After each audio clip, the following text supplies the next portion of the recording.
Bem-vindos e bem-vindas a mais um vídeo da série O Tempo da Espera. Se você é novo por aqui e não me conhece, eu me chamo Maiana. E antes de eu compartilhar com vocês o tema deste vídeo, eu quero saber, você já é inscrito no canal? Se você ainda não é inscrito, não perca tempo. Se inscreva, isso vai me ajudar bastante. E também curta, compartilhe essa mensagem para que essa mensagem alcance mais pessoas. A fase de hoje é rejeição.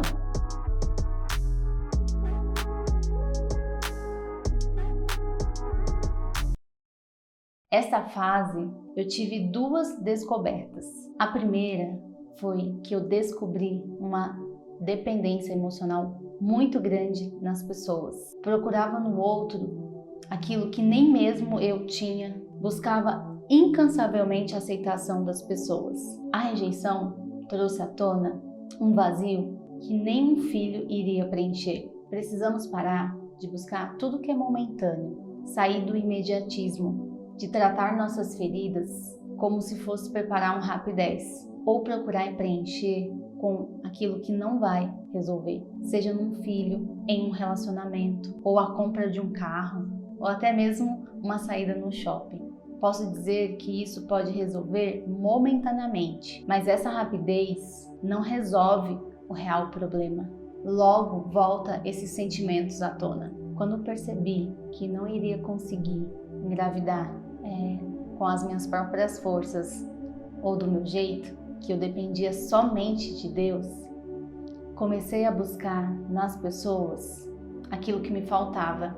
Eu achava que elas iriam suprir. Nós sempre queremos criar atalhos, cortar caminhos para resolver os nossos problemas. Neste atalho de tentar resolver, dei de cara com a rejeição em vários níveis de pessoas que eu amava. Ser rejeitado por alguém que você não tem intimidade não te afeta, mas ser rejeitado por pessoas que você ama dói muito. Ao enfrentar essa dor, sem entender dos porquês que as pessoas me tratavam desse jeito, estava cansada e exausta. Em uma certa situação, Deus permitiu que eu passasse por ela para entender que eu não me amava e o quanto eu era apegada nas pessoas. E também eu precisava entender que elas não iriam suprir aquilo que me faltava. Eu precisava enfrentar essa situação. Entender que eu precisava me aceitar primeiro, antes de querer que as pessoas me aceitassem. Eu precisava me amar antes que as pessoas me amassem. Às vezes culpamos ou até criticamos o que as pessoas falam de nós, mas muitas das vezes não queremos reconhecer que realmente nós também achamos isso que eles falam de nós, porque é muito mais fácil culpar os outros do que nós reconhecemos que nós não nos aceitamos. Ou até mesmo reconhecer que existe uma ferida que precisa ser sarada. Eu precisava realmente reconhecer o amor de Deus por mim, aceitar a posição de filha e entender que Ele me ama como sou e que as minhas fraquezas são aperfeiçoadas por Ele. Eu precisava reconhecer de verdade a maior prova de amor que Deus fez por mim e por você, que está em João 3,16, que diz assim: pois Deus amou o mundo de tal maneira que deu o seu Filho único.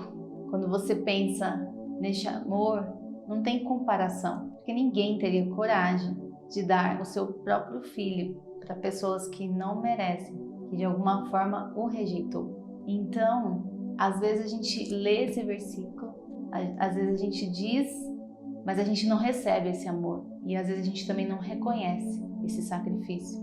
Porque se a gente reconhecesse de fato, a gente olharia pra gente de uma forma totalmente diferente. E a gente entenderia que Ele amou a gente primeiro. Posso dizer que o diabo, ou o mal, como queira classificar, posso dizer que o diabo luta todos os dias para distorcer o que Deus fez. Ele nunca, entenda, Ele nunca vai permitir ou te dar a chance de você se amar. E aí, quando nós recebemos o verdadeiro amor de Deus em nós, automaticamente reconhecemos quem somos, a imagem e a semelhança de Deus. Nós não somos um erro. Nós não somos o que nós fazemos. Nós não somos aquilo que as pessoas dizem que nós somos. Busque entender o que Deus pensa a seu respeito. Deus não daria o seu Filho único em vão. Ele tem um propósito para cada uma de nós. Entenda, Deus nos fez diferente e cada uma de nós, ou cada um de nós, temos um propósito único. O mal, ele sempre vai potencializar as suas fraquezas, os seus defeitos. Ele vai trazer à tona tudo aquilo que te condena. Você pode perceber que você sempre lembra do seu passado, dos seus erros. Você não acorda lembrando de tudo que você fez de certo. Você sempre vai lembrar daquilo que você fez de errado.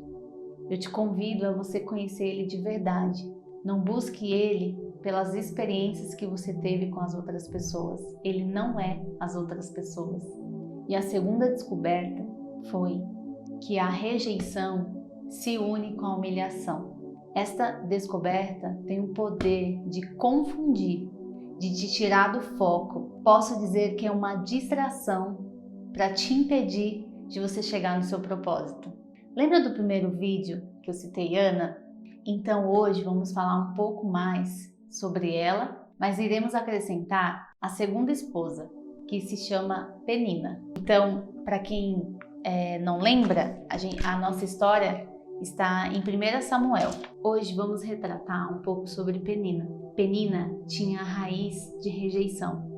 Por que eu digo isso? Porque quando você lê na passagem 1 Samuel, no verso 5, tem uma pequena parte que fala que o Eucana, o esposo das duas, ele entregava porções para as duas, mas aí no início do capítulo, do versículo, ele fala assim: mas Ana ele amava mais.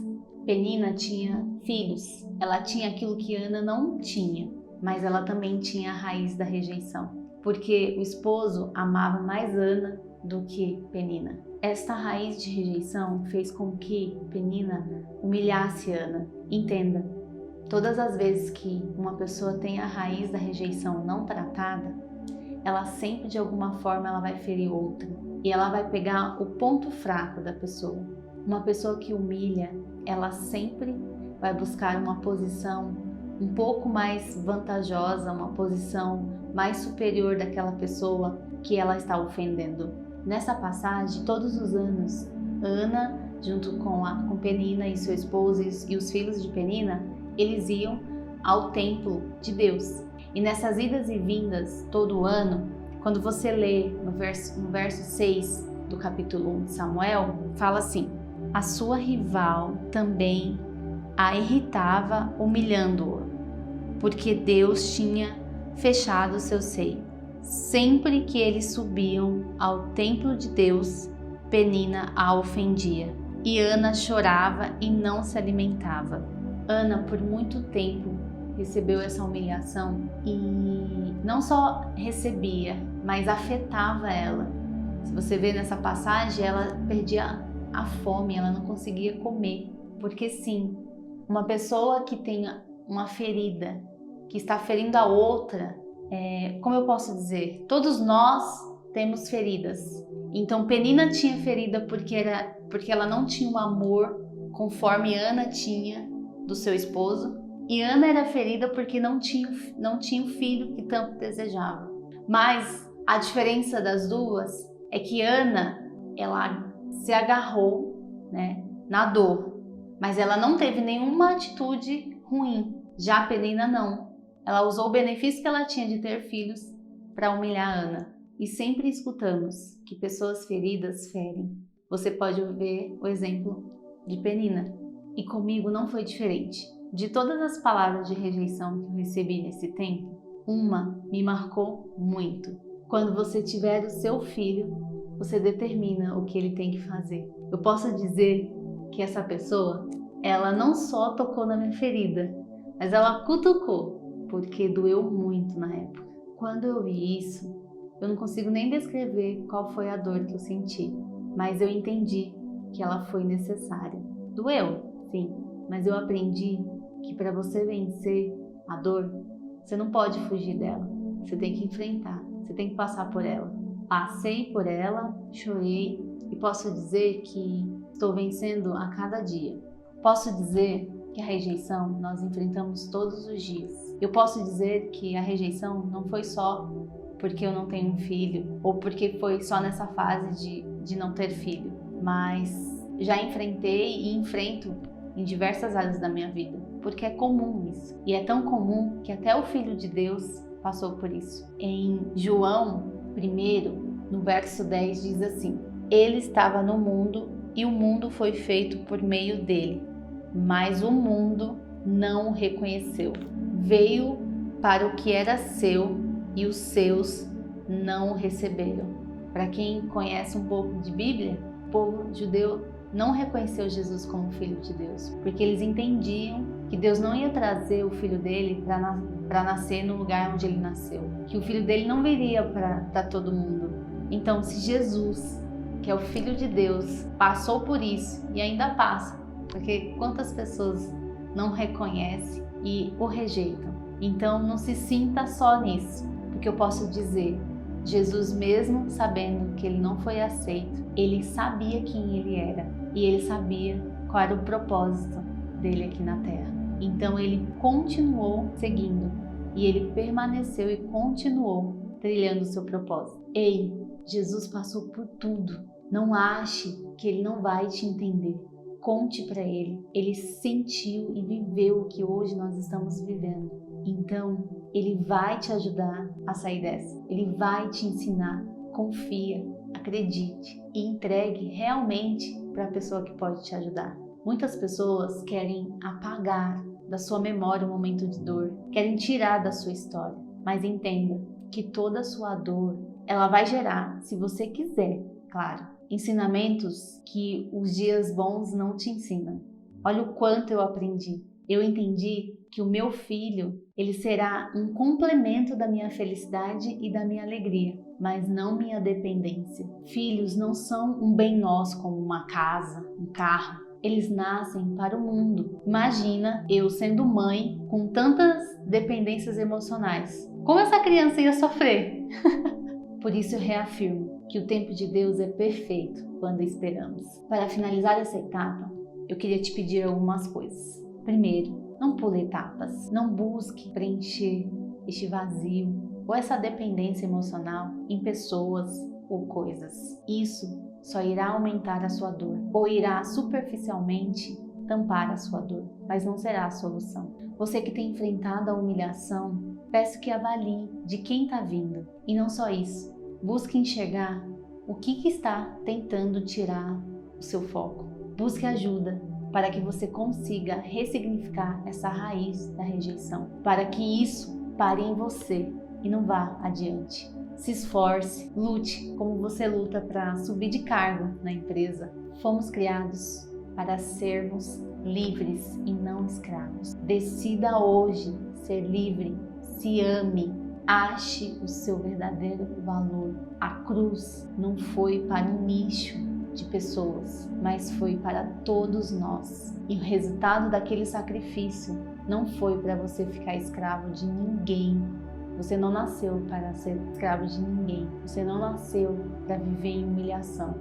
Você nasceu para ter vida, vida em abundância. Então, que as minhas experiências compartilhadas com você não seja mais um vídeo, mas seja o início da sua decisão de você buscar não aquilo que é momentâneo, mas aquilo que realmente vai te dar uma vida livre, uma vida que realmente você viva, porque nascemos sim para sermos felizes e para abençoar outras vidas.